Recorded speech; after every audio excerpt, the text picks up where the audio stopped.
Hey, good morning again. Welcome, everyone. We're going to go ahead and get started.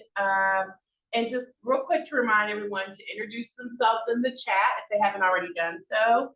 Also, we're recording this session and you'll receive the recording in an email in the next week or so. Certainly be sure to mute your microphone. So with that, I'll introduce myself. I'm Janice Jones. I'm the Executive Director at the Public Justice Center. The NCCRC is one of the PJC's several projects.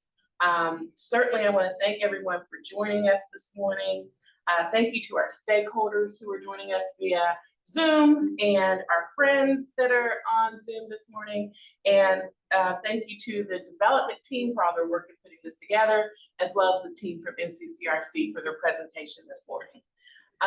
And in particular, thank you to Brown, Goldstein, and Levy. These are not the PJC offices that we're in this morning. We're in the lovely offices of our longtime friend, cohort, and co-counsel partner from time to time, the firm of Brown, Goldstein, and Levy, who's been a friend of PJC for a very long time, and they've kindly lent us their space, their technology, their support from their staff, some breakfast, and so folks from BGL or folks from our community here locally may be coming in during the course of the presentation. Shouldn't be disruptive, but if you see people coming and going or the door opening, that's what's going on. This morning, you'll hear from the National Coalition for Civil Rights Counsel. You'll hear about the team's successes, their challenges, and hopes for the movement going ahead. They will introduce themselves as part of the presentation, but first, I'd like to share a little bit about NCCRC's history. So, way back in the aughts, back in 2003, the PJC and 4 other legal services organizations founded the NCCRC in response to a growing interest in civil rights counsel and the need for better coordination with state and local efforts. Now, today, the NCCRC is a project of the Public Justice Center alone, and it's the only entity in the country devoted exclusively to ensuring individuals have a right to effective counsel when facing the loss of their basic human needs in the civil legal system. These basic human needs can include things like shelter, safety, child custody, health and mental health access, and civil incarceration. So for the last 2 decades, the NCCRC has supported allies around the country with legislative campaigns, litigation, social science research efforts, coalition building, public awareness building, education, and more. And now it has over 800 participants and allies that operate in 47 states. I told them people will be coming. Again, NCCRC, a lot in 20 years time, and I'm just going to ad lib a bit, do a little extemporaneous discussion and talk about, real briefly, these were solo acts for many, many years. So the building of NCCRC, of course, we had the support from teams, other civil litigation and legislation type folks working in the efforts. But with PJC, it was led by one individual for many years, Deb Gardner, our current legal director, but she started with the project, and then for many years, I think over 15, John Pollock, who's the current coordinator, but you'll get to meet and hear more from John in a sec. So thank you again for joining us to learn about this important national advocacy work. And with that, I'm going to go ahead and hand it off to the team at NCCRC to introduce themselves and get into the presentation. Thank you again for joining this morning.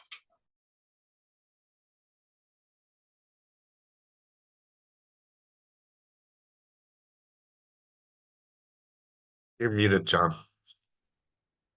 Thank you, Andrew. It's a little early for some of us on the Central Time Zone.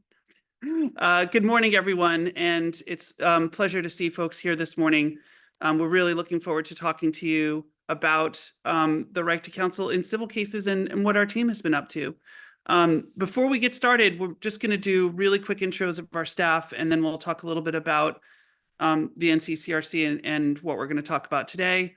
My name's John Pollock. I'm the coordinator of the National Coalition for a Civil Right to Counsel. I've been coordinator since 2009, and I use he, him pronouns. And I will pass it to Sharon. Good morning, everyone. My name is Sharon. I use she, her pronouns, and I am the Eviction Right to Counsel Enactment Specialist with NCCRC, and I will pass it to Andrew. Hey everyone, my name is Andrew. I use he, him pronouns, and I am the Eviction Right to Counsel Implementation Specialist. And I will pass it to Amanda. Good morning, everyone. Thanks for joining us. Amanda Insulaco, they, them pronouns, legal research and legislative specialist here at NCCRC. I've been here since 2022 and previously was a legal aid attorney in the Chicagoland area. And so I recognize some of the names on the call. Anyway, thanks for being here. And we are missing one of our members of our team, Maria Rumiantseva, who is dealing with a family matter this morning, but who is the associate coordinator and has been with the NCCRC since 2020. Had the pleasure of starting in March 2020, which, you know, nothing really big was happening at that point. So it was nice time, really easy time to start this this national work. So as Janice said, we actually have we have 600 on this list, but it's more like 800 partners, and now it's 47 states. We've added a couple of states. We are a technical support organization that basically provides state and local assistance to state and local advocates, and we're basically responding to their efforts to pass right to counsel in a variety of different civil areas. And you can see on the screen what the ones that we typically operate in, which are eviction, domestic violence, guardianship and mental health, child welfare and termination of parental rights, child custody, and debtors' prison cases where people are being incarcerated in a civil way rather than a criminal way. The work that our network does takes a lot of different forms. Some people are trying to establish it as a constitutional right. Some people are going to their city councils and state legislatures trying to pass right to counsel. Some people are doing research to demonstrate the impact of counsel. And then, of course, there's lots of public education like this effort today. And lastly, I'll just mention that the movement takes an incremental approach in the sense that we work city to city, state to state, issue to issue, basically focused on whatever the community is asking for help with, and we are there to support them. The community of people that we support are community organizers, legal services, attorneys, access to justice commissions, the private bar, people in academia, a variety of non-governmental organizations, and then government policymakers and government staff themselves. We work with all of those people across the country. So today, basically, we're going to kick off with Sharon leading us through an activity. After we do that, we're going to do a very brief overview of the kind of status of right to counsel before we dive into the successes and challenges that we've been dealing with. A quick note on our team hopes for 2025 and beyond. And as we are going through this, if you have questions, you do not need to wait. Feel free to put them in the chat. We'll be keeping an eye on those, answering them in the chat, and maybe bringing some of them to talk about live if it requires a little more explanation. So with that, I'm going to pass it to Sharon. Good morning again, everyone. I know that it is 8 o'clock in the morning for some of us and 9 o'clock in the morning for others. So we wanted to wake you all up a bit through a couple of activities. So the first activity is just and for us to get to know each other. So the first activity is to do just like a little roll call. So we're gonna name off a couple of different areas of law, of civil law, or of civil counsel that you all are possibly involved in. And if you are involved in that area, give us a thumbs up or mention it or write it in the chat. Say, yeah, I'm a part of that branch of civil law. So I'll give an example. If anyone here is doing or involved in discrimination law, including housing and employment, put a thumbs up, maybe put a hand up, maybe mention it in the chat. Monica, do you have a question? Monica, so you must be one of the people involved in discrimination law. So Yes, that's why I raised my hand. exactly. So you got it. So y'all kind of understand exactly what we're doing. So thank you, Monica, for demonstrating. So now we know that Monica does either housing or employment discrimination. Do we have anybody at the breakfast today that is involved in education, either special education, truancy? Uh, Excellent. I'm not seeing a lot of hands for education, but that's okay. Um, Anybody here involved in maybe eviction?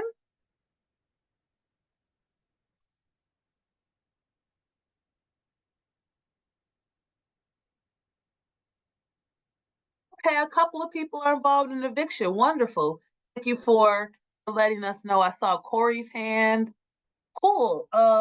Anybody here involved in family law, whether it be abuse, neglect, dependency, child support, domestic violence, parentage, termination of parental right?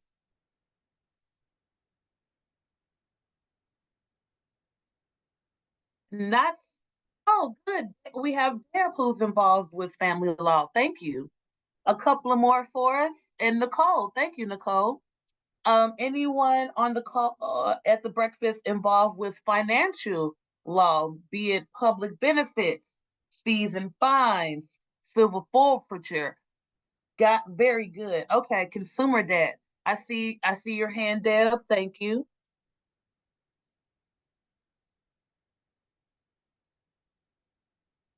Excellent. A couple more health, anyone involved in health, whether it be adult protective proceedings, adult guardianship, civil commitment, involuntary medical treatment. Okay, very good. And last but not least, anyone anyone involved in immigration?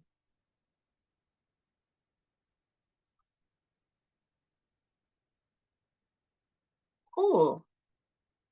If you all are interested, please write in the chat what area of law that you practice, or what area of civil counsel that you're interested in or you're involved in, if we weren't able to mention it in our activity, because we're really interested to know what areas you all are involved in.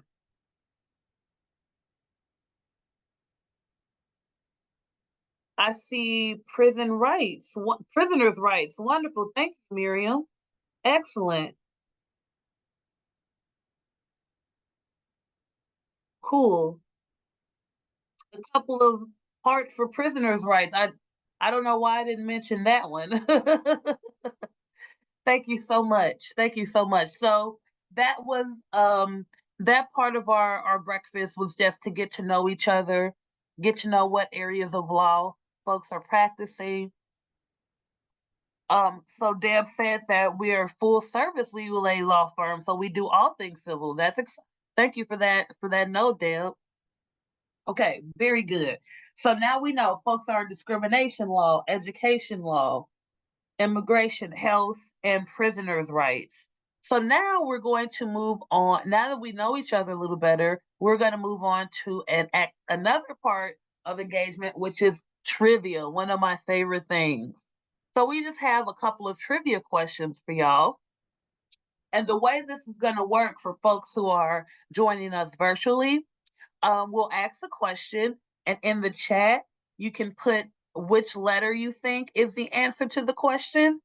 For folks who are present at the breakfast, y'all can make a collective decision about which answer you choose, and hopefully maybe y'all can come off of mute and let us know. But the first question: how many jurisdictions have passed a tenant right to counsel as of 2024? A, 17, B, 30, C, 129, or D, 24? We have a couple answers already. Someone thinks it's 30. Very good. Good choice. Good choice. Well, I'm going to say that for all the choices. B, great choice. Great choice. D, great choice. Great choice. The conference room, it looks like they came to a collective decision of D. Very good. Thank you. Perfect.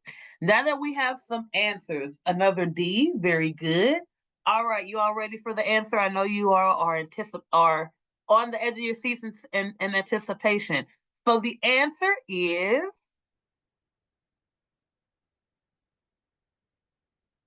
D.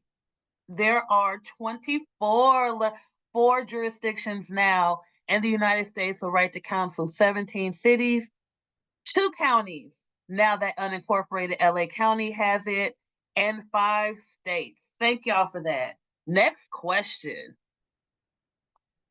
Okay, what is the name of the campaign to advance the right to counsel for children in child welfare cases? Is it A, Child Counsel Campaign, B, Counsel for Kids, C, Child Lawyers, or D, Lawyers for the Children?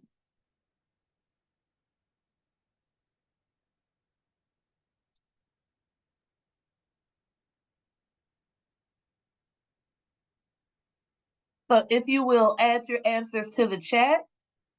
Let's see, B, good choice, good choice. B, good choice, good choice.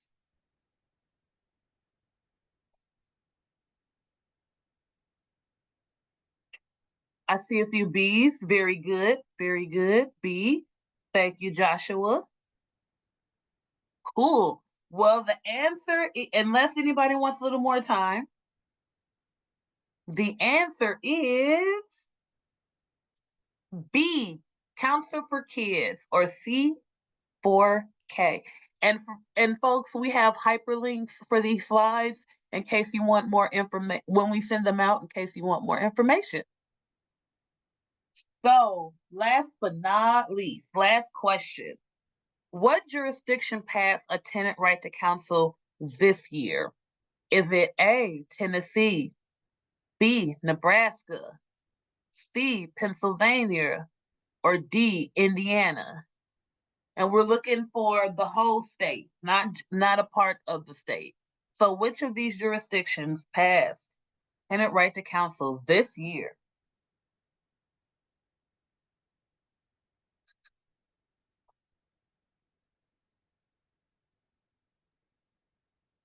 Okay, B, good answer. Definitely not Tennessee, good answer, yes. Sometimes a not answer is a good answer, yes, thank you, Deb. C, very good, we got some C's, excellent. C, cool. All right, you all ready for the answer? So we have another C. It will shock you. The answer is D, or excuse me, the answer is Nebraska, which was B. I should have put the letter in there. Sorry about that. So with LB 840, Nebraska joined the right to counsel list, enactment list, as the 5th state. And for Nebraska, it is for tenants, for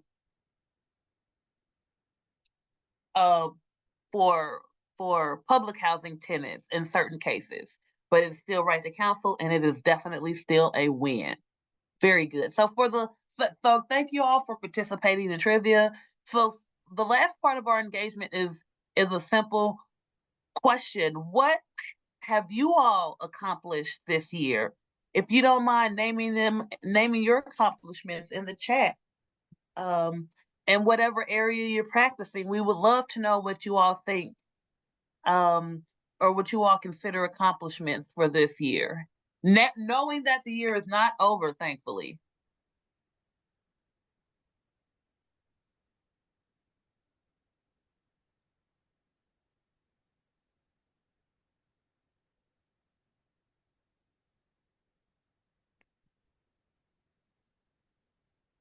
Also, if you want to, if you are so moved, you can come off of mute and tell us about one of your accomplishments or whatever that or whatever accomplishments that you all have achieved in 2024 thus far. Oh, that's wonderful. Continue funding for eviction prevention in 2 cities in East Tennessee. That's wonderful. Thank you, Deb.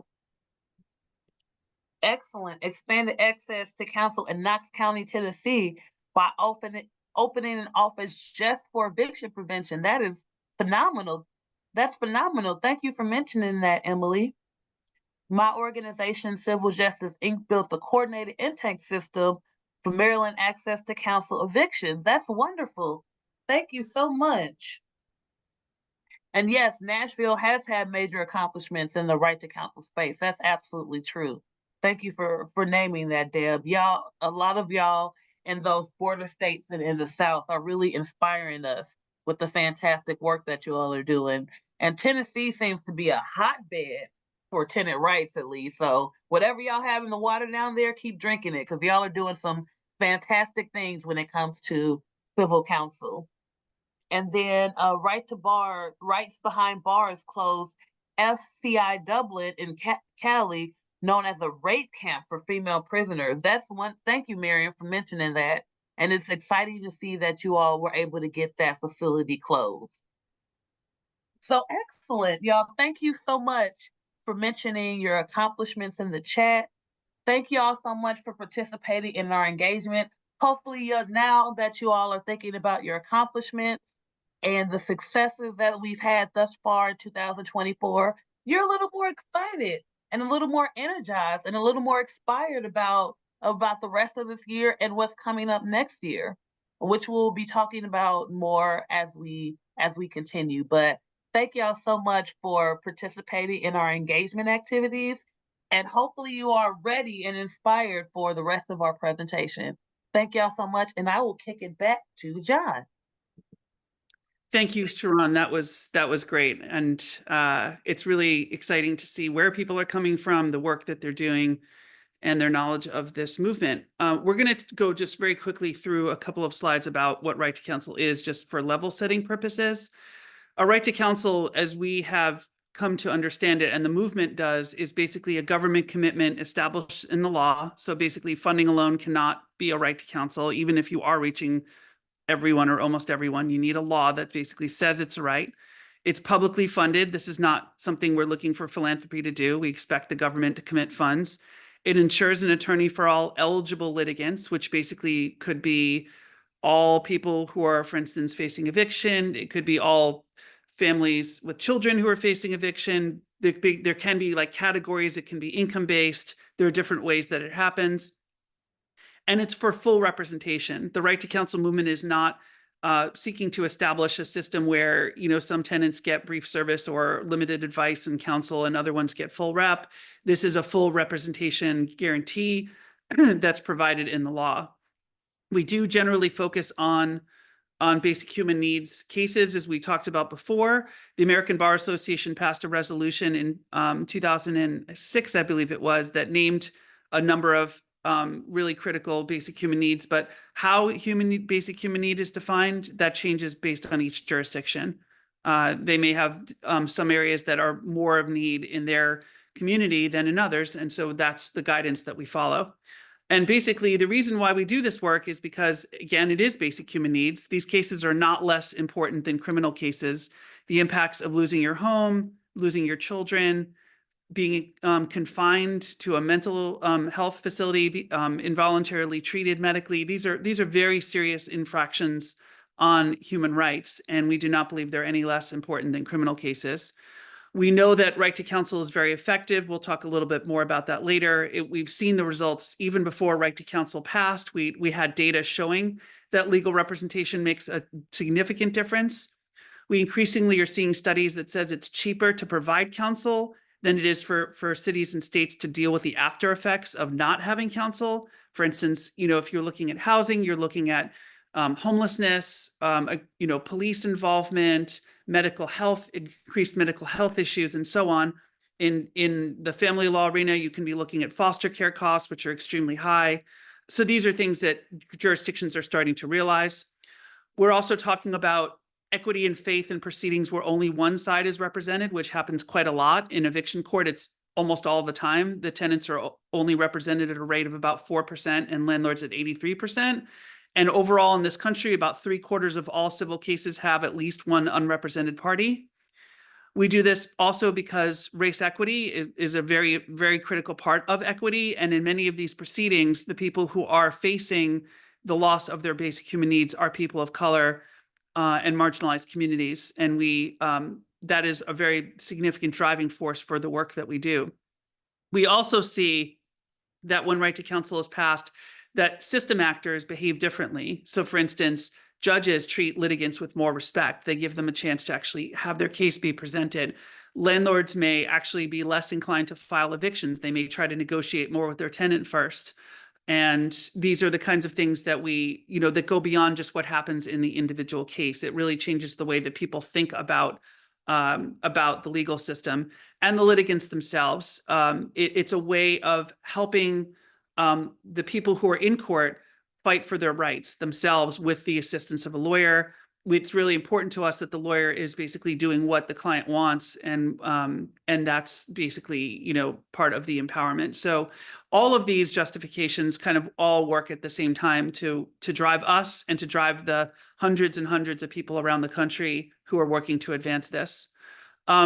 These are just some, there are really statistics across the board of like how in different contexts that basically representation causes a major change from what unrepresented litigants get, and whether it's public benefits or domestic violence or immigration, you basically see this really across the board. Andrew, if you want to just take a moment to highlight some of the eviction statistics for us. Yeah, eviction has really been blowing up in terms of right to counsel, and we're seeing great stats from right to counsel jurisdictions and non-right to counsel jurisdictions of what happens when tenants are represented. Historically, tenants are not represented very much in eviction cases, but when they are, we see in New York, 84% of tenants remain in their homes. When they're represented, filings from after right to counsel is passed are down 30%. Defaults were down 34% pre-COVID. In San Francisco, 60% of tenants with full representation able to stay in their homes. In Boulder, 63% of tenants that were represented were able to avoid eviction. In Kansas City, after they passed right to counsel, it went from 99% eviction rate pre-right to counsel to less than 20% post-right to counsel. So, we see these amazing numbers from places all over the country for what representation does for people in the eviction sphere. Thank you, Andrew. So we're going to shift gears for a moment and just say we've talked a little bit about why we fight for right to counsel, and now Amanda is going to talk to us about what is the current landscape that we're operating in, that we're trying to get to be better. Yes, thanks, John. Okay, so where are we? What's the big picture here? Well, the right to counsel is something of a patchwork, and in large part, that is based upon two Supreme Court cases that I'm sure many of you have heard of. Lassiter versus Department of Social Services was a 1981 case, termination of parental rights matter, and the facts are pretty heartbreaking if you're not familiar. There is a podcast some of you may have heard of called 5-4, and they do have an episode on this case that I highly recommend. So without getting too deep into the facts, basically the takeaway is that the Supreme Court found no absolute right to counsel under the 14th Amendment Due Process Clause of the United States Constitution. In fact, the court said there's a presumption against appointed counsel where someone's physical liberty is not at stake, where they're not at risk of incarceration. And then in 2011, we have Turner v. Rogers, and this was a civil contempt matter for, I believe, non-payment of child support.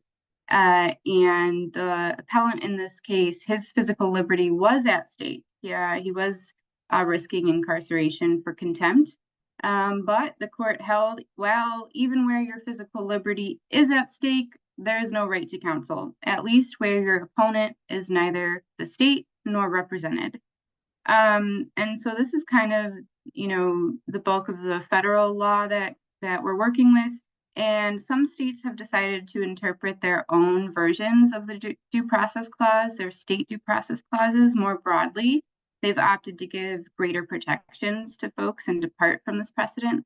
But a lot of other states fall in line with the Supreme Court interpretations and tend to interpret their own due process clauses in alignment with this.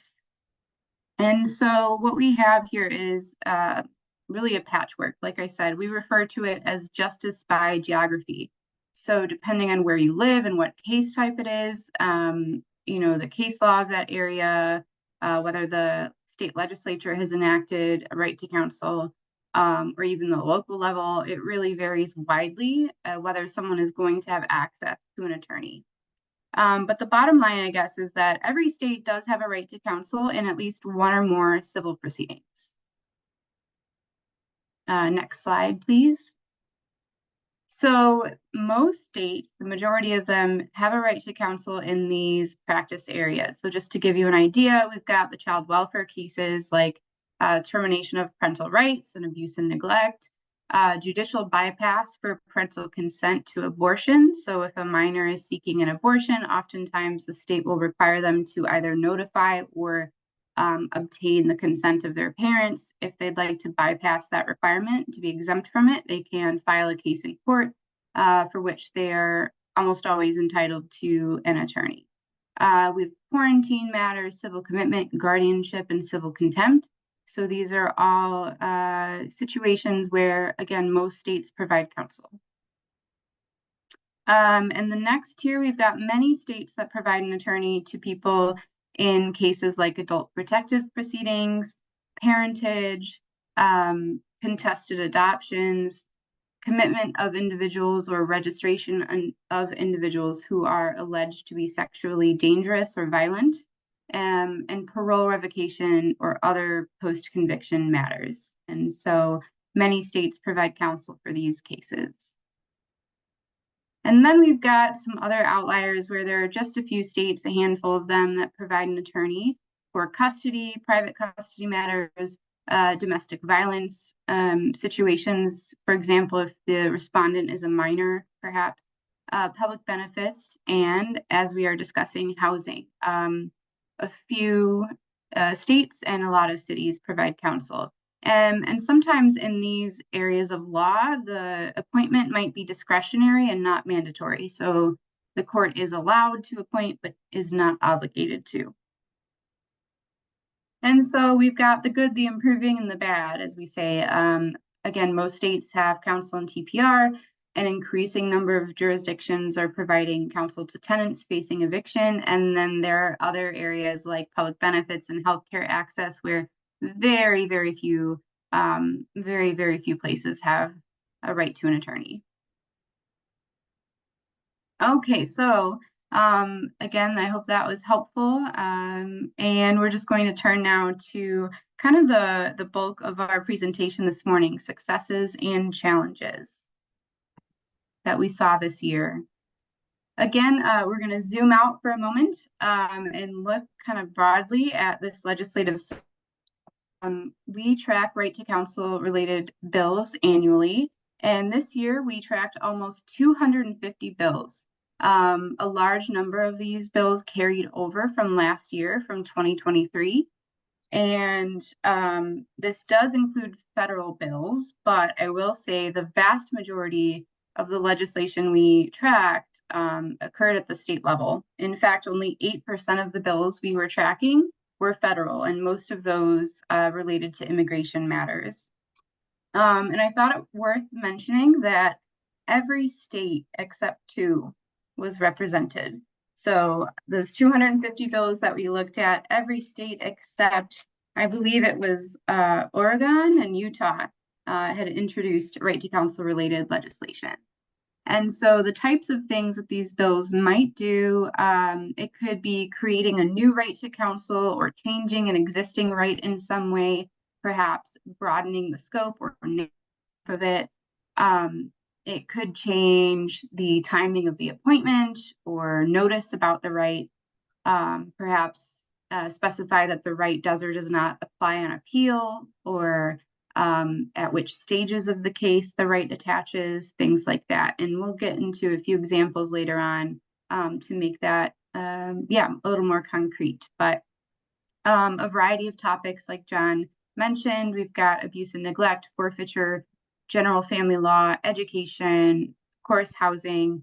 But similar to last year in 2024, by far the most common topic that these bills addressed were child welfare, and followed closely by health, which might include guardianship of adults, civil commitment, involuntary medical treatment, adult protective proceedings, and then housing. So yeah, similar trend to last year, where child welfare bills constitute the majority of what we tracked. And you'll notice, if you look at the chart, that if you do a little bit of math, the frequency of topics, if you add those up, is going to far exceed the number of bills we looked at. And of course, that's because bills can address multiple subject areas. But just to give you an idea of some of the topics that we're seeing. And with that, I'm going to pass it to my colleagues to talk a little bit more about successes and challenges for the tenant right to counsel specifically. Thank you, Amanda. I'm going to kick us off on the next part by just showing a little video that our colleague Maria put together, which is really it's an incredible video that she did, but it will also just show you how far things have gotten on the tenant right to counsel front. So I'm just going to kick that off now. Can you hear okay?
So that really just gives you an idea of how quickly this has gone, how much has been accomplished, and again, really incredible job by Maria putting together to sort of make it so clear how well this is going. So thank you for that.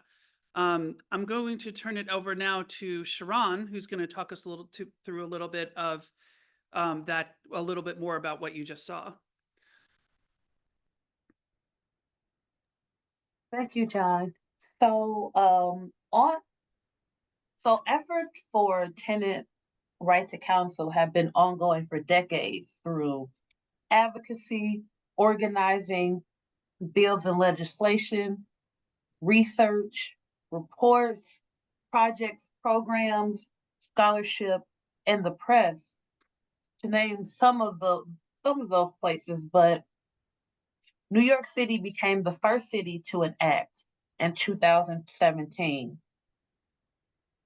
And the movement to enact tenant right to counsel has been led across the country by tenants, organizers, and advocates.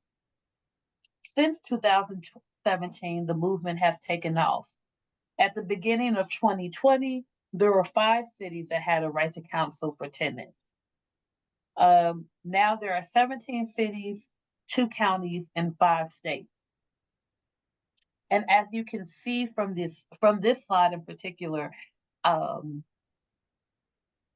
right to counsel movement took off in about 2021, where we added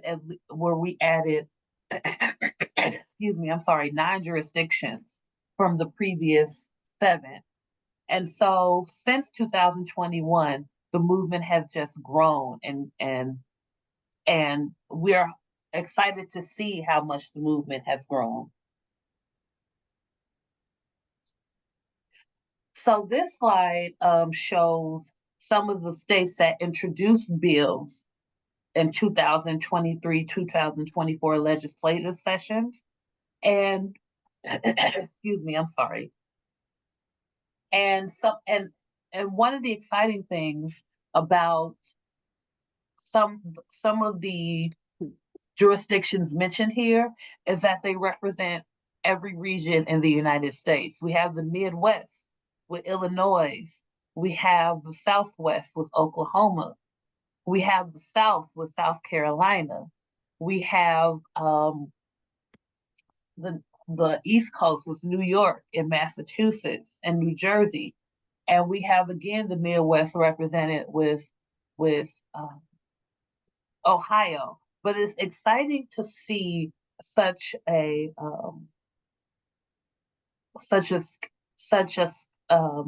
scattered, if you will, or that jurisdictions throughout the country are introducing bills for tenant right to counsel.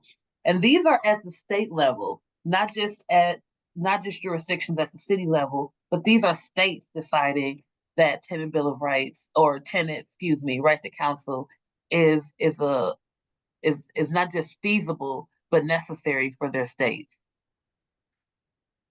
So this slide represents some of the states and cities that are in the process of exploration of enactment. And again, the exciting part about the jurisdictions represented here is that they're representative of the whole of the United States. We have the South with Chattanooga, and again, talking about Tennessee, we have Nashville. Richmond, Virginia, I think it was yesterday, has a resolution for a tenant right to counsel, which is exciting to see. We're in conversations with folks in South Carolina, and also and also North Carolina. We're in conversations with folks on the West Coast with Portland and Los Angeles. And from the news that we have been reading and from our relationships We understand that LA is closer and closer every day to passing the tenant right to counsel ordinance. Other places on the list represent the Midwest, like excuse me. I'm so sorry, y'all. My allergies are I guess my allergies don't like early morning. No. But we have the Midwest represented with Omaha. But the point is that we have the exciting part about this sampling of jurisdictions is that they represent all regions of the United States, and it proves and shows that tenant right to counsel is viable because all these jurisdictions are seeking enactment. And I'll turn it back over to you, John. Thank you. I'm going to actually pass it over to Andrew, who's going to take us through some of the other kinds of efforts that are going on that kind of help advance right to counsel without necessarily getting to right to counsel, without necessarily being a right to counsel bill themselves. Yeah. So we're really excited for some of the efforts that are going on around the country, including a lot of pilot programs. So these are programs where a city or state doesn't fully commit to right to counsel, but they want to test it in some small way, whether it's like a small county or whether it's a limited subset of the population. They try to get numbers from these pilot projects to prove the efficiency of right to counsel. And so we have new pilot programs starting across the country, from Richmond to Tulsa, Cincinnati, Columbus, where I actually began my practice. And it only started with, when I left there, there's only 6 attorneys doing housing work, and now they have something around 30. And then other places have started statewide funding, leading towards right to counsel, and Massachusetts, Pennsylvania, Maryland actually has a very exciting funding mechanism that uses not only state funding but also the abandoned property fund to help fund their right to counsel program there. So lots of places are kind of testing the waters and aiming towards full right to counsel in various different ways. And then some things that we're doing that are really exciting. We're looking at different ways to advance right to counsel and educate people about right to counsel. These are some webinars that we put on this year and some different resources that we've come out with. The first one, advancing racial and health justice through right to counsel, really looks at the systemic impacts that right to counsel has. Beyond beyond just the effects that we see in court, we're seeing large systemic effects happening towards public health and things like that. And then the building support for civil rights to counsel by anchoring your case in racial justice. This is a playbook that we partnered with an organization called The Case Made that really uses some racial justice arguments to anchor right to counsel and really advance the arguments for right to counsel for tenants. That's an amazing resource. I would highly suggest that you take a look at that when you have a chance to. Yeah. But we are having there are challenges, and our team is working with different organizations across the country to help address some of these challenges. In New York State, for example, there were some state right to counsel bills that were introduced again this year that didn't pass, and there were some additional funding in New York City, where I used to practice. There is a anti-harassment tenant protection program, which was a separate fund from right to counsel that was aimed at helping tenants fight for condition issues, to get repairs in their apartment, to stop harassment from landlords, and that was defunded this year. Lots of places are facing challenging funding situations. Places like Denver that passed right to counsel, but then later failed to pass the initiative that would fully fund it. And then in New York City, there's always struggles for having funding to fully fund and work the program. Everyone across the country, we talk to lots of places, we meet with lots of jurisdictions across the country, and hear what their problems are, and hiring and retention is one of the biggest ones. How do people get attorneys to fill these jobs, and to actually do this work? And with the National Coalition, we've partnered with some organizations to actually start a working group that's looking at these pipeline issues. Currently, we're focusing a lot on law schools and forming clinics, and how we can advance housing justice and the idea for housing attorneys at the law school level. And then finally, there is a problem with preemption.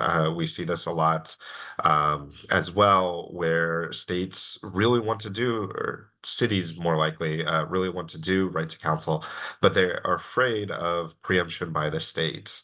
And so we're working with them for legal strategies on how to overcome that, which is another big part of the work that we're doing.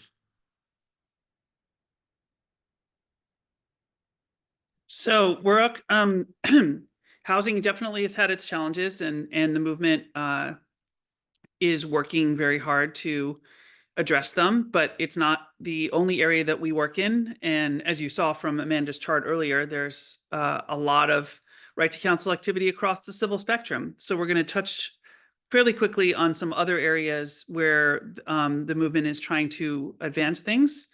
I will just mention quickly that one of the big successes that happened this year is that there has always been funding from a program called Title IV-E, which is federal funding. And for the last 8 years, it's been possible to get matching funds from the federal government to have funding for parent and child representation in foster care cases, like child welfare cases. But this year, the agency actually expanded the rule to say, not only can you get money for representation in foster care, but you can get money for representation for civil matters that will help keep kids out of foster care. And that's obviously expands the civil spectrum quite a bit. Housing is a big one that we're looking at as being eligible for those funds, and a potentially new source for matching federal funds if states or localities pass right to counsel. We're going to be doing more about that. We have some information on our website, and we'll be doing a webinar hopefully later this year to really dive into that rule change. And now I will pass it to Amanda. Yeah, thanks, John. The rule change, from my understanding, is a big deal. I've read that something like 75%, 3/4 of child welfare matters are filed due to quote unquote neglect, which is often based upon a family's status as poor or low income. So, okay, turning now successes still in the child welfare context, but for parents. You'll see on the right-hand side here a map from our website about the status of the right to counsel for parents in both termination of parental rights and abuse cases.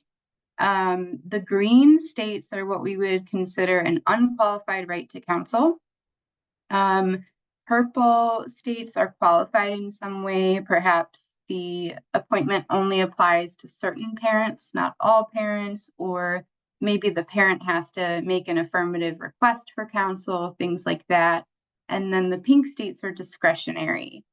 So again, the court is permitted but not obligated to appoint. So just to give you an idea, you can see the state of Mississippi is finally green. And so it has changed its appointment model from discretionary to mandatory. And this was a long time coming from my understanding, which is very exciting. And both legislative chambers have passed a bill that would do the same thing as Mississippi's. So joining the majority of states, changing its appointment model from discretionary to mandatory. That bill, so Delaware, the state has not changed colors just yet because although it has passed both chambers, it looks like it hasn't been transmitted to the governor just yet. So, but fingers crossed, it's looking good.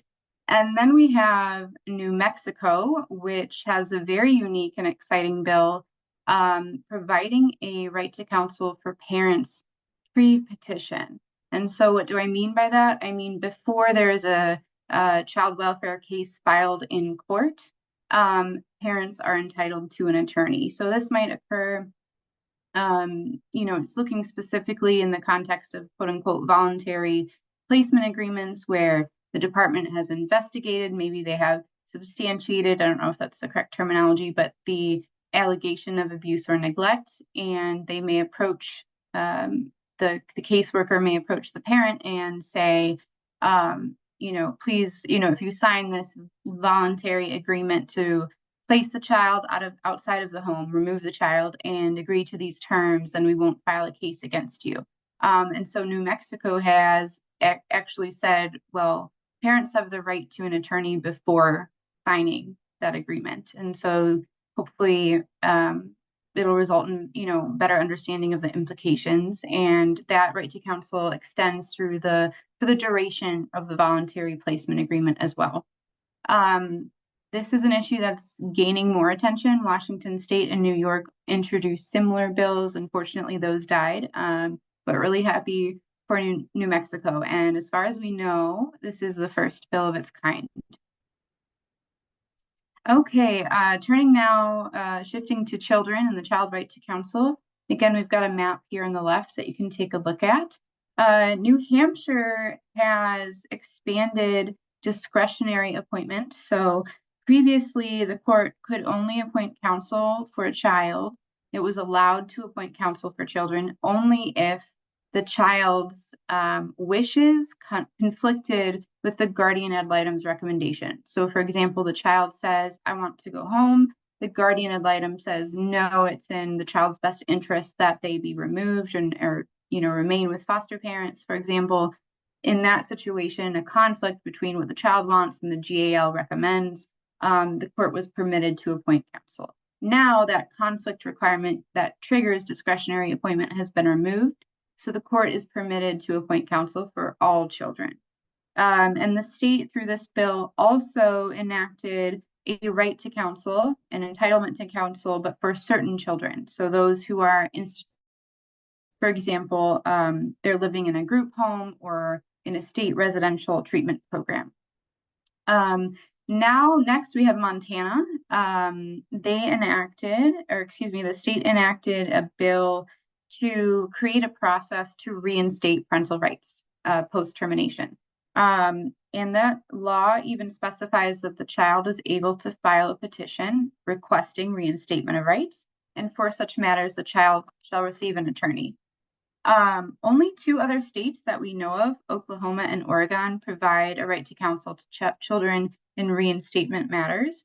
And actually, just in general, it seems like this process is fairly rare. At least based on our research, there are only 4 states that we know of, including Montana now, that have a process to reinstate parental rights. Finally, Montana this year extended the right to counsel to all children, which is great. Previously, the only children that had a right to counsel were those with no guardian ad litem. So if there was no guardian ad litem representing the child, then the court had to appoint. But now all children get an attorney. We also have Georgia. Georgia enacted a bill to provide representation to children in extended foster care matters. So these are situations where the child is system involved beyond the age of 18. Okay, and then next we have the African American Family Preservation and Child Welfare Disproportionality Act. Quite a mouthful. The state of Minnesota enacted this law, and it was first introduced 8 years ago. So it was a long time coming. I'm sure folks on the ground worked very, very hard on this. And the purpose of the law, or one of them anyway, is to prevent the, quote, arbitrary and unnecessary removal of African American and disproportionately represented children. And this law is really in recognition of the longstanding knowledge that Black children are vastly impacted at disproportionate rates in the child welfare system. So you'll see this article on the left from the ABA. It says that over 50% of Black children in the US will experience a child welfare investigation before they turn 18. And that's double the rate of white children. An article from the imprint about the law compares it to the Indian Child Welfare Act, or ICWA, which was passed in the 70s. But this law goes even further than that. Just some high-level notes. It requires culturally responsive services. It heightens the burden that the state has to show or meet in order to remove the child. Establishes a state-run African American Child Wellbeing Unit and Advisory Council, and that unit has many responsibilities, but among them is to design trainings for child welfare professionals, again with the goal of ensuring that the services provided are responsive to the family's culture. It also requires the agency, Child Protective Agency, to provide documentation and evidence that the services they are providing are culturally informed, strength-based, community involved, and community-based. And about the right to counsel specifically, finally, the bill specifies that parents of such children are entitled to an attorney at the emergency hearing.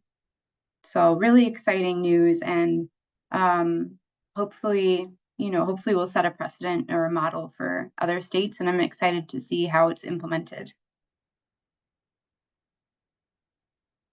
All right, so some really great developments, but not all rosy. There have been some challenges. The state of Arizona introduced a bill to provide a right to counsel to parents before they could be added to the child abuse registry, which, as you can imagine, has some pretty significant consequences for the parent. It could preclude them from working in certain areas, like working with elders or children. So yeah, really cool that that bill was introduced and the issue is gaining some attention. However, the bill was amended before enactment, and the right to counsel was removed. Another challenge we see is that there's still a lot of states that do not provide client-directed counsel for kids, even though that is a recognized best practice by organizations like the National Association of Counsel for Children, or NAC, NACC. A lot of states still provide, and what I mean by this is that a lot of states are providing best interest counsel, not client-directed. In other words, the attorney is obligated not to advocate for the child's wishes like an ordinary attorney-client relationship. Rather, that attorney sort of acts as more of an objective person that reports to the court what they believe is in the child's best interest. So again, we've got this map on the right, and you might recall I mentioned earlier that purple states are qualified in some way. So it might be that only certain children, as in the example mentioned earlier, like those in an institution, only certain children are entitled to counsel, but often a state will be purple or qualified because it's a right to a best interest attorney, like an attorney GAL, guardian ad litem, and not client-directed counsel. So those are some of the challenges we're seeing. John, spot. I think we're a couple minutes ahead of schedule. If there was anything you wanted to add about child abuse registry issues, I think you might have seen that come up in other places as well. Yes, in fact, we have been assisting a case that's pending before the state high court in New York about the right to counsel in this context. We previously assisted successful litigation in New Jersey on this issue, and New York is trying to follow New Jersey. We're just actually the oral argument has happened on the case, and we're waiting for the decision. So again, just showing that the work happens in different forms. Sometimes it's in the courts, and sometimes if it doesn't make progress in the courts, or if it doesn't make progress in the legislature, we go to whichever direction isn't working. If the courts won't accept it, we go to the legislature. If it can't get through the political process, we go to the courts. So different avenues to get to the same end goal.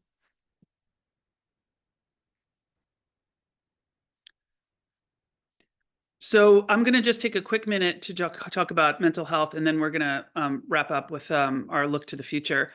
Just basically, mental health is a huge area that doesn't get necessarily as much focused attention as other things, but we do a fair amount of work in this area that, especially around guardianship, which is a proceeding that strips people of pretty much all of their rights, potentially. Their right to who they talk to, what they eat, where they live, how their money is managed, pretty much everything. And the states, to a large extent, do provide a right to counsel. Not necessarily, though, an attorney who will do what the client wants. They may do what the attorney thinks is best for them, which is a model we're trying to change.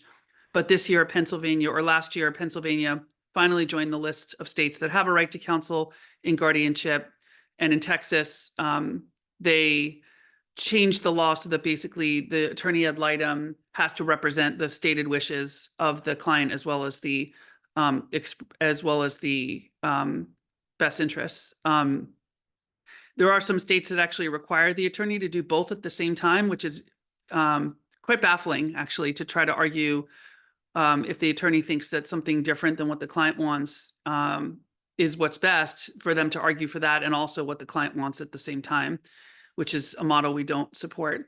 And in North Dakota, they basically took away the guardian's authority, a guardian's authority to consent for a certain medical treatment, and requires the guardian instead to go through a court process. So even when someone has a guardianship, trying to put some limits on what exactly the guardian can do.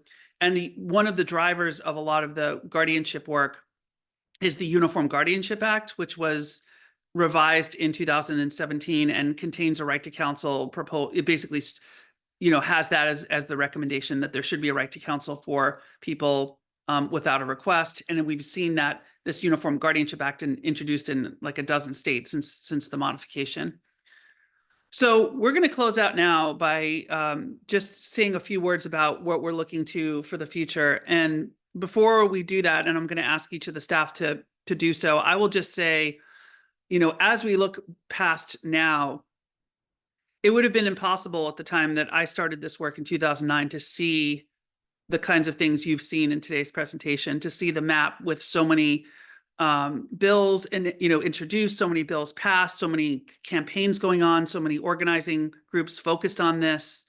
It's really beyond what I could have, ever hoped for. And also what I could have ever hoped for, that I would have a team to work with, like the team you've been hearing from today, who are really killing it in so many different ways, helping the campaigns, keeping track of what's going on, making sure the public understands what's going on. Really just a spectacular team of advocates, and I'm thrilled to be part of it. My hope for beyond 2025 is that where we have seen such an incredible organized movement around the right to counsel in housing, that we start to see the same organizational movement in some of the other areas we work, whether it's family law or domestic violence or guardianship, that we can help put together sort of more of a coordinated effort rather than sort of the separate efforts that happen in the different places. And that's what we're seeing in housing that we hope to replicate. I will pass it to Sharon to share her thoughts on the future.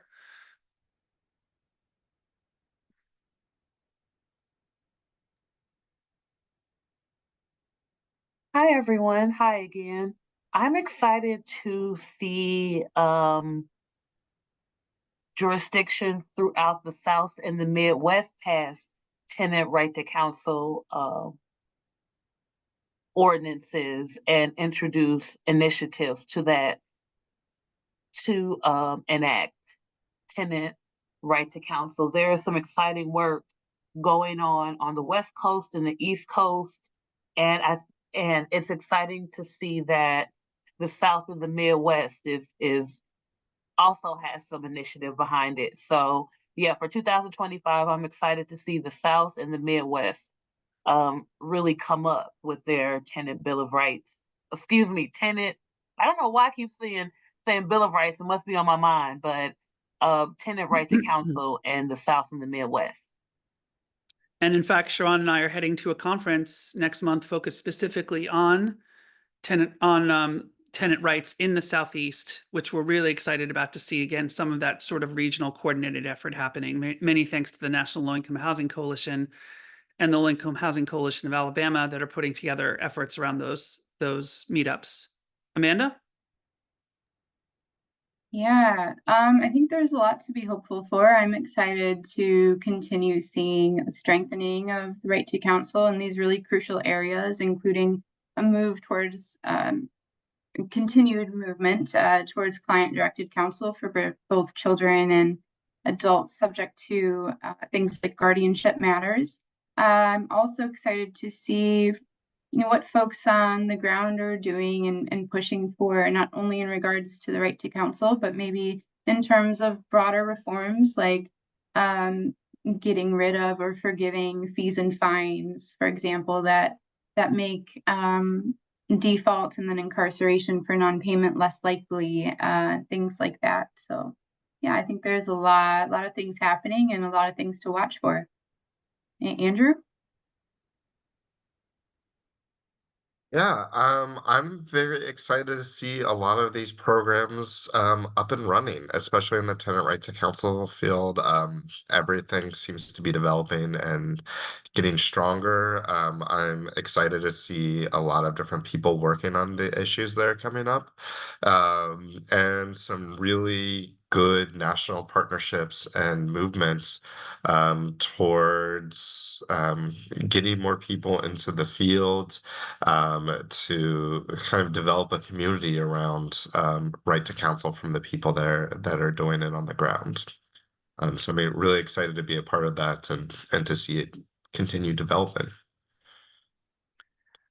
And we are also appreciate the Maryland community in specific, the people who are here today who have been fighting for right to counsel in Maryland, in Baltimore, and in Maryland, and some, as well as some policymakers. I saw Shelley Hedelman on earlier, who is a leader at the state level in Wardco, who again, with these partnerships are really important to make right to counsel advance. So we're very indebted to the people getting it done on the ground, which those are the people that we support to make the movement go forward.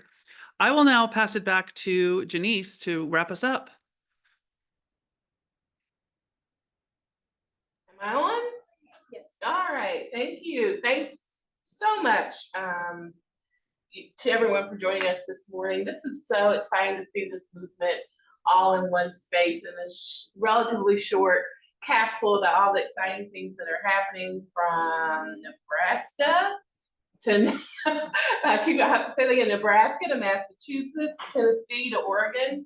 This is a national movement, and it's only gaining steam and getting more exciting, and more partners are coming to the table and willing to work on this. And so we're excited to have this brief snapshot of where the work is and where the work's heading.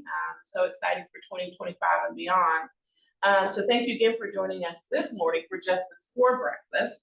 The NCC and all PJC, Public Justice Center's advocacy, is supported by people like you who understand the importance of legal advocacy in creating a just society, the clear multiplier effect of really putting resources toward advocacy and how that blooms and grows and expands from those very concerted, direct efforts from very talented and dedicated folks. So we are grateful for everyone's support in that. If you haven't already, We hope you'll consider making a contribution to NCCRC, PJC, the larger movement. We definitely learn and expand this work by supporters and support from people like you. We're open to conversation. We love to hear ideas.